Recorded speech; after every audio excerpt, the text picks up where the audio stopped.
Welcome to the Neijiaquan podcast. This is Isaac. This is episode 11. In this episode, Jess and I discuss the internal-external martial art of 8 Drunken Immortals. And when I did that with Bruce, we talk about chapter 4 of the Energy Gates book. We discuss what the Energy Gates are and how you feel them. Also, Jess has released his third Bagua training session on our Patreon. So if you're interested in checking that out, you should take a look. Links on the description there. Again, sorry about the audio. These are, early episodes of doing it online. Audio, we're still working out the kinks. So, it's a little rough, but we've gotten better and the future episodes should be higher quality. Thanks. Okay. Hope everyone's doing well and enjoy the episode. Take care.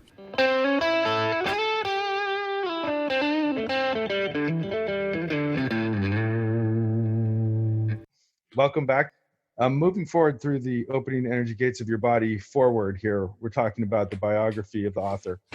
At this point in Taiwan, he explored the half-internal, half-external kung fu styles of the 8 Drunken Immortals, Northern Praying Mantis, Fujian White Train, Northern Monkey, and Wing Chun. Some of the other books talk about these martial arts, some of the people he visited, some of them he learned from, some of the schools he studied with, but from what I can tell on this list, the only one he ever taught was the 8 Drunken Immortals that you guys did in Fairfax. Did you ever see anything about the Northern Praying Mantis or Fujian White Train when you guys were training? He never taught any of it. He a couple times demonstrated some of the White Crane, how mostly in respect to how it was different from Tai Chi. Show how an external form would do it versus Tai Chi. We did do the 8 Drunken Immortals for about a year, way back in, I guess that was probably, I'll say 94 or something like that. Nice. In terms of 8 Drunken Immortals, I was looking through Power of Internal Martial Arts, where he talks a little bit about that. He says, one afternoon in a Taipei park, I saw a group of 8 people doing an unusual martial art under a tree. The group was led by an old man who moved like a teenager. I watched for a while, and pretty soon the teacher and I got into a conversation. He was surprised that I could speak Chinese and had a love of Taoism. He said his method was called 8 Drunken Immortals, and that it was part of a Taoist lineage, not part of the Shaolin method. He asked if I would like to learn. So it sounds like he learned this sort of randomly in the park, just managed to stumble across a group and get into 8 Drunken Immortals. Yep, that's what it sounded like. I mean, when we did it, it was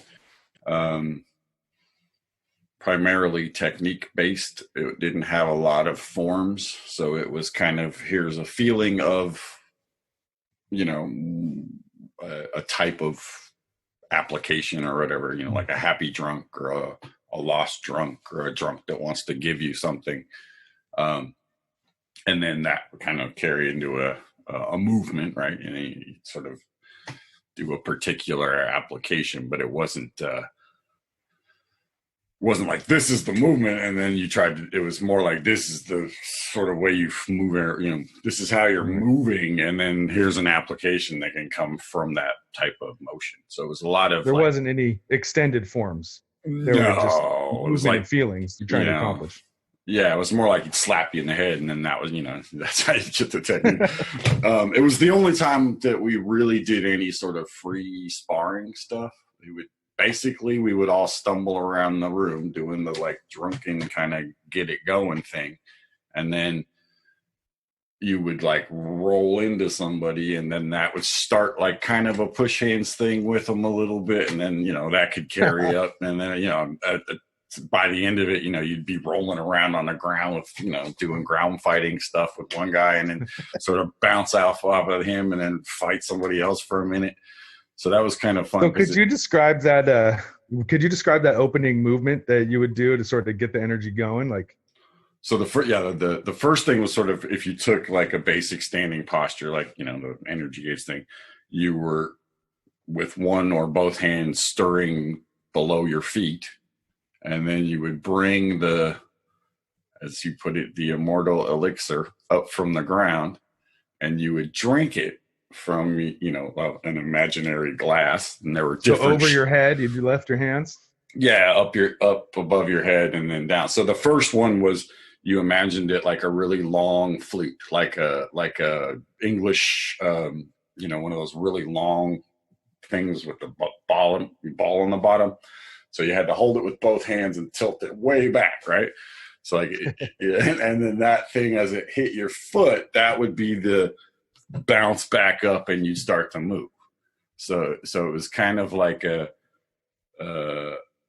very external way of getting your energy to go down to your feet, up to your head, and down to your feet, and up to your head, until that got your body moving. So not the refined way of carefully moving your awareness inch by inch through your body, but just more a sloshing feeling of bouncing. Yeah. It was a lot of this sort of do a physical movement that mimicked an energetic thing, and then kind of let your body just go with it.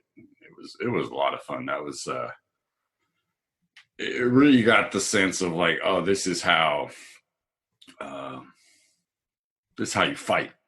This is like not spar, like you just, where you could flip this switch and all of a sudden you're just sort of this stumbling drunk, and it's totally unpredictable.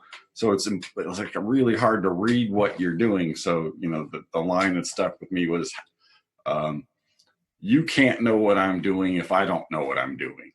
Right. So if I have no idea what I'm going to do, there's no way to predict what that is. And so it had a similar spontaneity to Bagua in that sense, but the movements were more like, they were easier and sort of clumsier.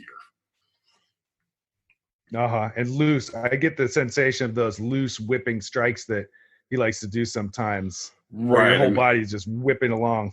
It really, the thing you see, I think it's out there still, that black and white video of him from Denver, where he's doing he does some monkey and he does some other things. Oh, right. Okay. Yeah. And he mentions monkey in here as well. And he does that's where, he does the white crane stuff. We saw that, we got that from one of his old students in Denver. And, that right. You really see that sort of liquidy kind of flappy thing going on. So I think that was a part of that was from the drunken training. But those it seems like they both have that similar. I think that's he talks about the internal external stuff that he learned from Hung Yishang, right? And that he the tank shootout, when he first came back. Is that what they called internal Shaolin at one? Yeah, they call it internal Shaolin originally. Yeah, so he used to teach what he called like internal kung fu or something like that, which was the early days where it was more just fighting techniques, and I think that's there were like a few people that he taught that to, and and now it's more like the official Xingyi and Bagua and Tai Chi are the main course. Yeah, in the past he has taught a little bit. Spontaneous motion, things just start happening. Totally, it's wild. It happened twice. It was like, whoa, that's not something I do. Like, you're just rolling back, nice. Yeah, falling backwards, doing a backwards somersault, and then coming back up on my feet. It was like, whoa, cool. And there was a lot of that stuff where because you get this, it's the folding, right? So the key thing in that stuff is the idea that you have this ability, like basically all your joints have the ability to sort of fold in on themselves as well as go out. And that's where that thing of, we're talking about the break falls or it's like something hits your body, you collapse into it, and then you spring off of it. So a lot of it is very similar to, when you do the Jibengong stuff from the Gao style, and you do those kind of whippy, like body wave motions.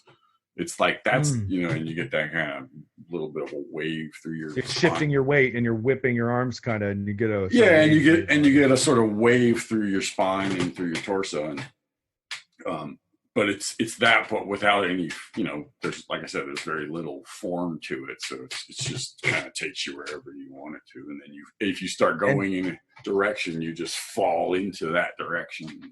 It's fun.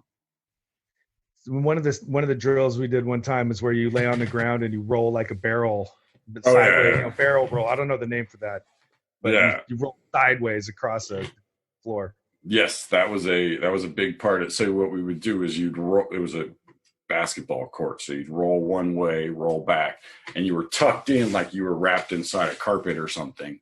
And the idea was to make sure that nothing was sticking out, like your elbows or your knees, because if something was sticking out when you roll over, you'd bang that thing. And so you'd roll one way, roll back, and then get up. So you'd be super dizzy. You get up, and then you'd have to start moving around. And so it was this thing to kind of mimic what it was like, I think, to be a little bit intoxicated, where you stir up some kind of internal thing and then try to move from there. So to mimic your drunkenness by rolling around. Yeah, it's that unstableness. There's another thing here. He says that when upright, they often appear to have no body solidity at all. They look totally vulnerable and wide open. And yet when their opponent seeks to take advantage, he finds himself throttled without knowing why or how. Yeah, that's pretty cool. That's good description. So it's hard to sort of really flowing with everything. And things come at weird angles, because it's like, it's sort of like hitting one of those. He would always talk about those old punching bag things. I forget what they're called, weeble wobbles or something. Like you hit it and it would bounce back up and kind of wobble, right? Because it was like a big balloon with a weight at the bottom, right?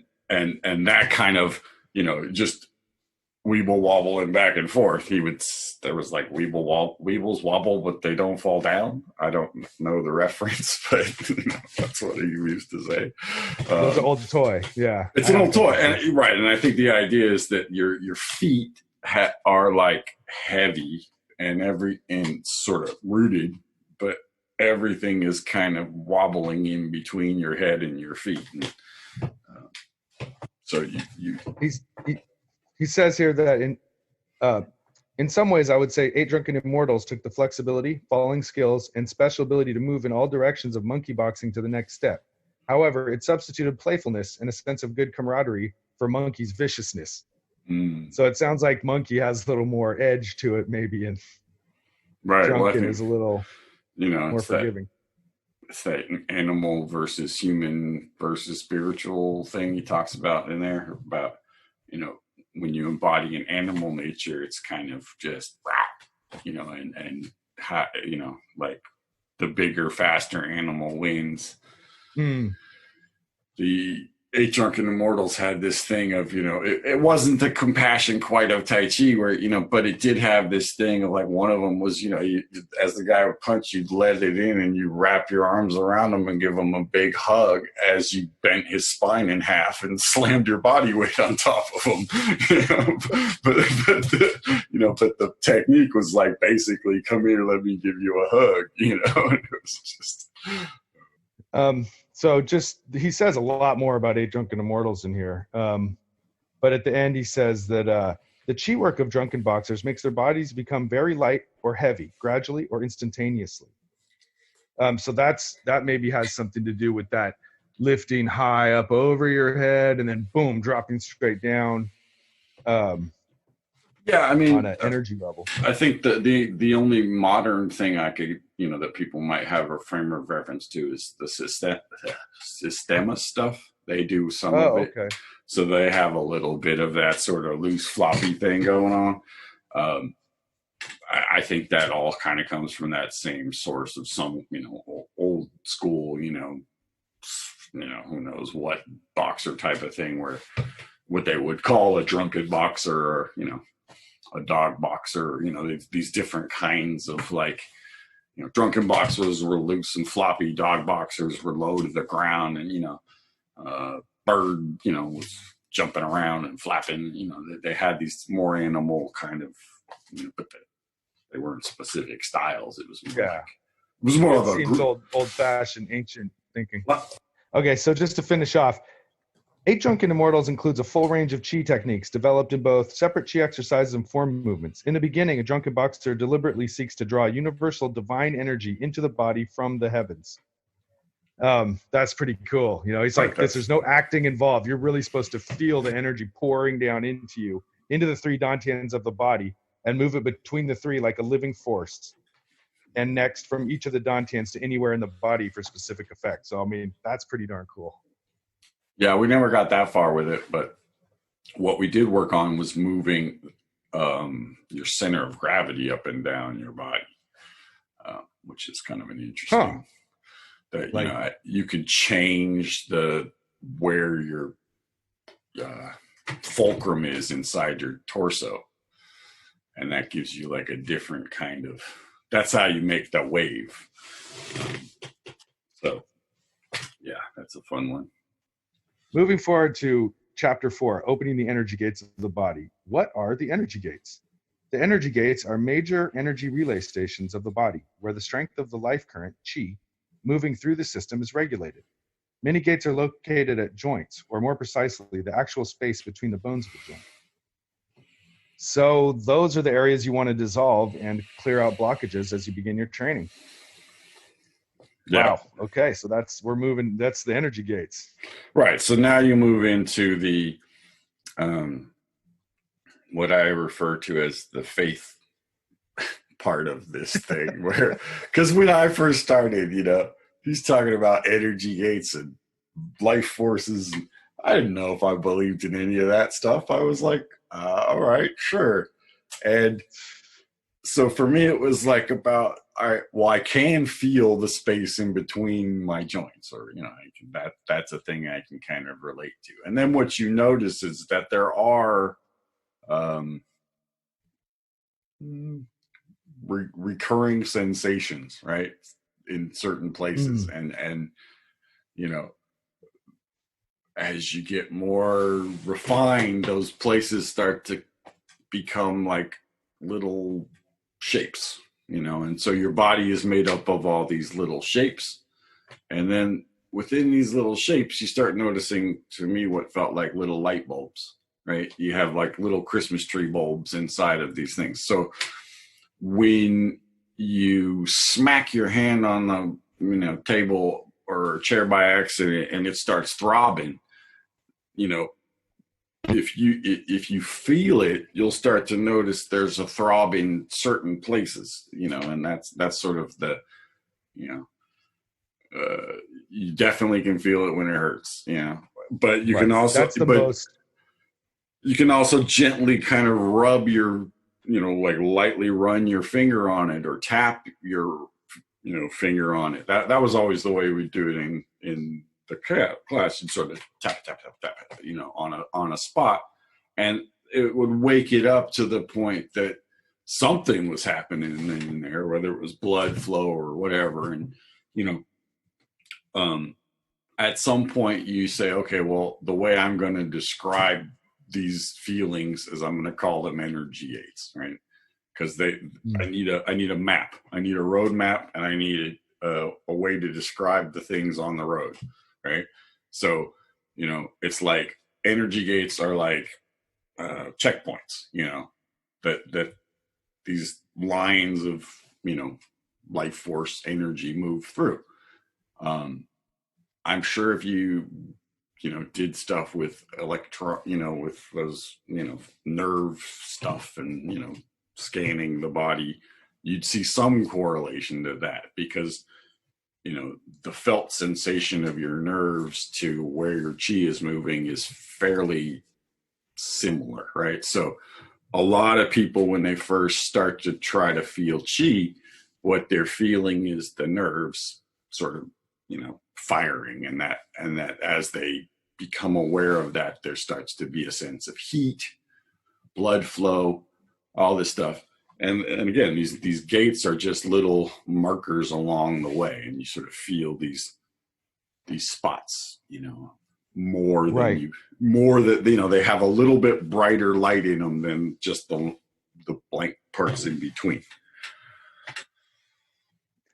So that speaks to what he says here. The gates should not be conceived of as simple anatomical locations. They must be felt with the mind, for they are part of your subtle energy body. So that's that sense of, this isn't something you necessarily use calipers or a ruler to find each one. Maybe like acupuncture points have very specific spots. These energy gates are where you feel the energy flowing through the checkpoint more so than exactly some pinpoint location. Yeah, well, and it's some of the energy gates are the same as acupuncture points. Yeah, so it's like, so the where the point is sort of on a two-dimensional or even the three-dimensional model doesn't actually mimic, because if the whole quote unquote energy body is expanding and contracting and shifting and moving around, there's going to be little differences in where these things are. I don't know if that really is that most important thing in the beginning, as much as they give you a general idea of places to focus, right? Because what happens when you're trying to stand is you get distracted. And it's one of the reasons why having a group of people, or, especially if you have a group of people where somebody's leading it, we call those teachers, that you have somebody just guiding you, do your head, do your nose, do your blah, blah, blah, and that keeps your mind sort of on this track, and it's one of the reasons why I find it, it's always been easier to do it in groups. I mean, because you just kind of pick up on the energy of the other people too. And, but that's what's been nice about the ones that you were, the leading practices you were doing, where they were dissolving the organs and standing, where, you just have someone calling it out, leading you through it. They don't have to explain everything under the sun. They just, hey, dissolve this point, dissolve that point. And it saves you the trouble of having to return yourself there over and over. And, no matter how long you train, there's always usefulness in that. Yeah, I mean, you could even just record yourself reading the things off, a checklist, and that would be something, because it's just that idea that your mind, your conscious mind doesn't have to be thinking about what comes next. It's a bit like if you're doing Qigong, trying to move in a simple movement, it's easier to focus on, what's happening inside. If you're trying to do something that's, like a whole Tai Chi form, it gets a bit more difficult, because the physical motions are taking up a big part of what your mind is thinking about, and so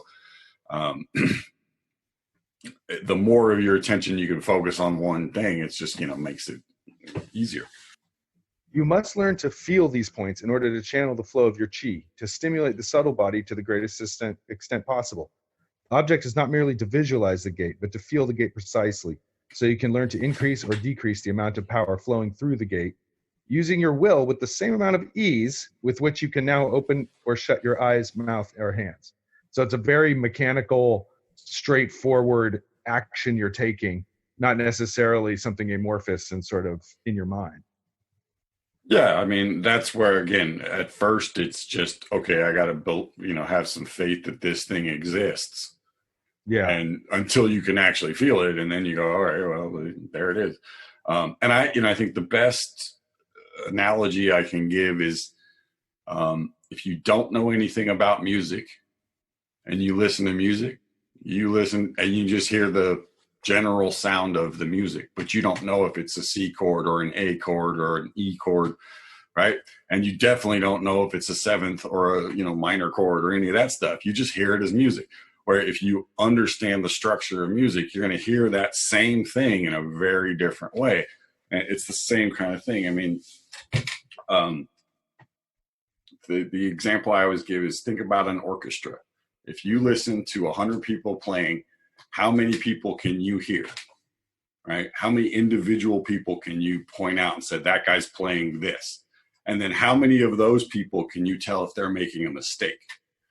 Because if you can hear the one guy in the 100 that's making a mistake, that's the kind of level of attention, or, whatever you want to call it, that you have to have inside your body. So the first big thing is to get the sense of, your senses going out, right? Your feeling, your hearing, your eyes, everything, all of that. And you try to get that to go in. So the sense of feeling the inside of your body becomes as tangible as what you see in front of you. So you don't see something in front of you and question whether or not it's there or that it's real, right? You look at it, you see a light bulb, you go, that's a light bulb, right? And you don't question yourself. I mean, well, I hope not. You don't question whether or not that's a light bulb. And part of what you have to start getting inside your body is, okay, I feel this thing. I don't know exactly what it is, but I'm not going to question that it exists. I'm going to accept that it exists and, work at trying to feel it. Now, one of the other things he brings up is that, since this is your energy body, if you're feeling low, your energy gates are going to sort of shrink in size. If you're feeling all good today, then your energy gates are going to be palpably stronger and feel larger geographically inside your body. So that's every day your energy gates are going to fluctuate in size and shape in a way that your physical body much less so. Yeah, I mean, and it doesn't necessarily go that direction. I mean, it could go the other way too, right? You get really pissed off and your energy gets real fucking big. No one's going to want to be around it, but it's going to take up a lot of space. You can also get real happy and just want to be totally introverted and pull into yourself, So, but yes, I mean, it's about having these, experiences. That's the Taoist part about it. It's like, you stand, you feel stuff, and that's it. Like, and the same way, it's the classic description is like, it's like the weather, right? You could stand in one place and the weather will change, and it'll be sunny sometimes and warm, and other times it'll be crappy and cold, and everything in between. And that doesn't change, much. So that's kind of how you look at your feeling in your body. Is it's like some days it's like, this does not feel good, but you do it anyway. And other days it's like, oh, this feels great, and you still do it, and that's the piece about, the pleasure and the pain are both things that you dissolve, right? It's like, definitely. So just to wrap up this section, he brings up the idea that the key point in the process of experiencing and dissolving these energy gates, you always travel down the body during the releasing, dissolving process at first. So that seems to be the overriding next instruction is, as you explore the gates in general, you're going to go from top to bottom. Well, that's a safety precaution, that the stuff you do where you're not going down, you need to have a really good base foundation in terms of how to deal with it before you start doing that on your own, right? So that's the kind of thing you do with a teacher a whole bunch. So you learn how to, the way I always describe it is, it's like how to put out the fire, right? Once you know how to use the fire extinguisher and the hot fire hose, and in some of the cases call the fire department, you don't want to start doing those things, right? And once you have that piece, then you can start kind of delving into it, because you'll have a way out if things get hairy. But if you don't have a way out, a way to ground yourself, it's not, it's just not worth the risk.